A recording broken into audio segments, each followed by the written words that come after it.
not-for-profit, Deputy Paul Murphy.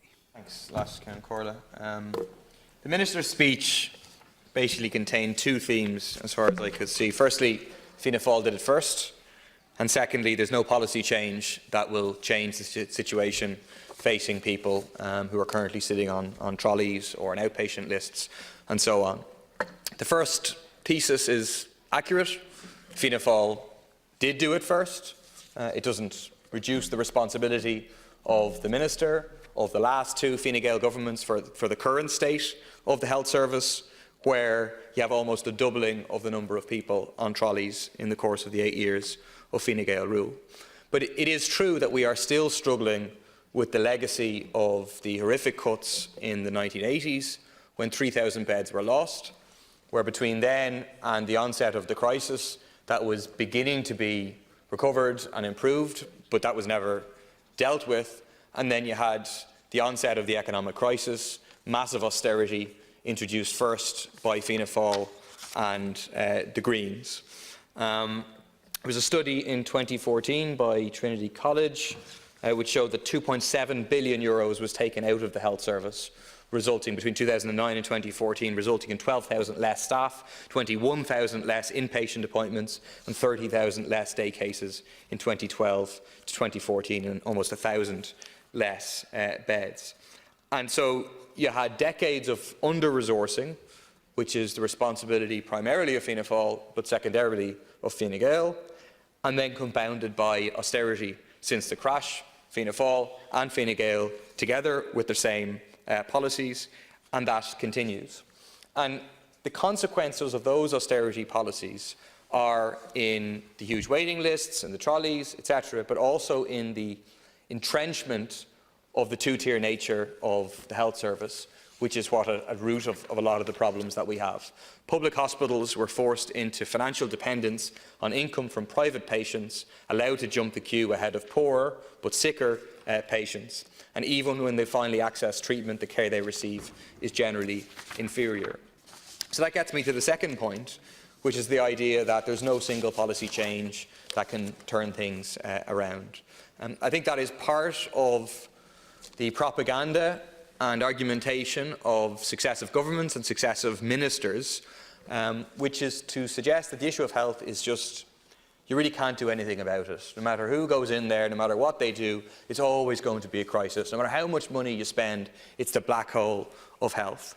There is a very simple policy change which would transform the situation, and that is to adopt a policy of building a national health service, a properly funded national health service which has one tier rather than two, which prevents people paying out of pocket for medical expenses, which prevents people from paying huge amounts of money for private medical insurance, and ensures that everyone has equality of access to our health service. That's the policy change that is needed. That's the policy change that would transform people's lives. But unfortunately, the government points in the very opposite direction.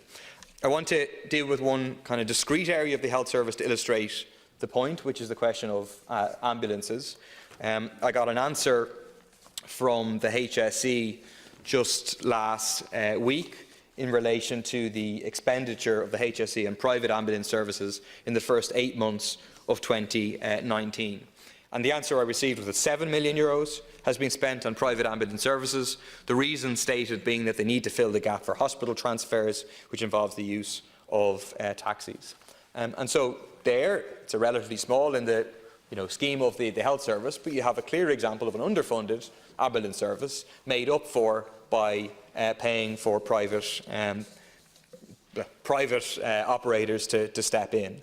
That happens at the same time as what is really disgraceful treatment of the ambulance workers, what is union-busting treatment of the ambulance workers, personally directed by the Minister for Health, against those who want to be members of NASRA and who are told after, I think, 7 days of strike action now that they can't, that the HSE won't be dealing with them. And every single time they protest outside the Dáil, we raise it in here. We get the same answer from the Minister every time, which is basically pointing towards, well, we think there's enough unions currently organising ambulance workers, paramedics, and therefore we don't think that they should be entitled to have a union of their choice. It's utterly scandalous, but it's replicated by the treatment of workers right across the health service. That's one area, but obviously the creeping, and maybe creeping understated at this stage, the expansive but not openly declared privatisation of our health service takes place right throughout it. Takes place in terms of the National Treatment Purchase Fund,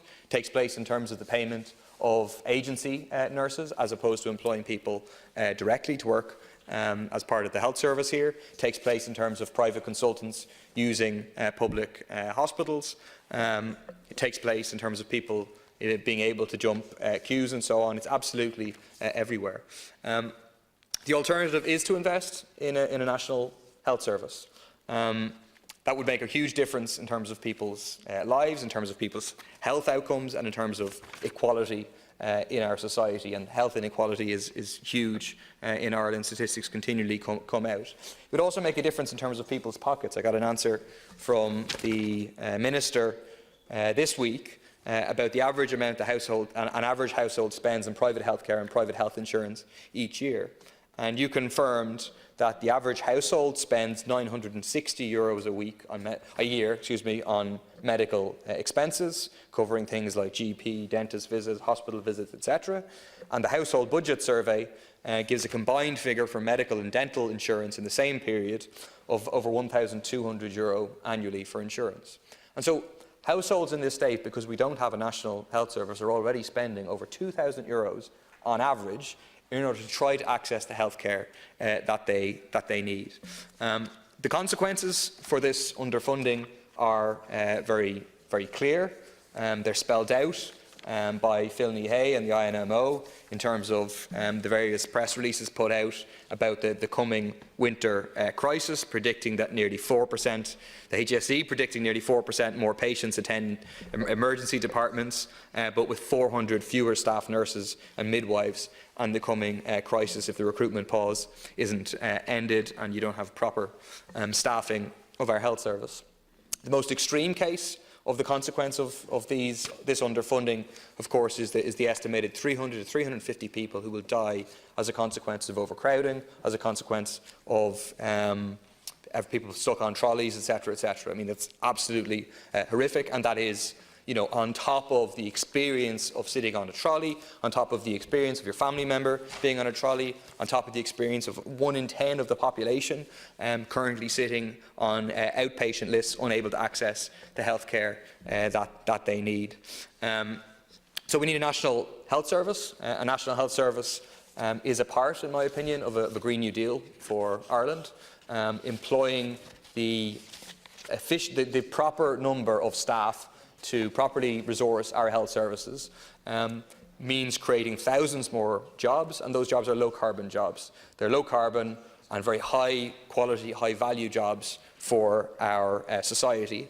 It also means, in my opinion, taking on the power of the pharmaceutical companies, who we regularly deal with, scandals here of people seeking to access necessary pharmaceuticals, medicines, often for their children, unable to do so because of the ransom that these pharmaceutical companies are attempting to extract from people.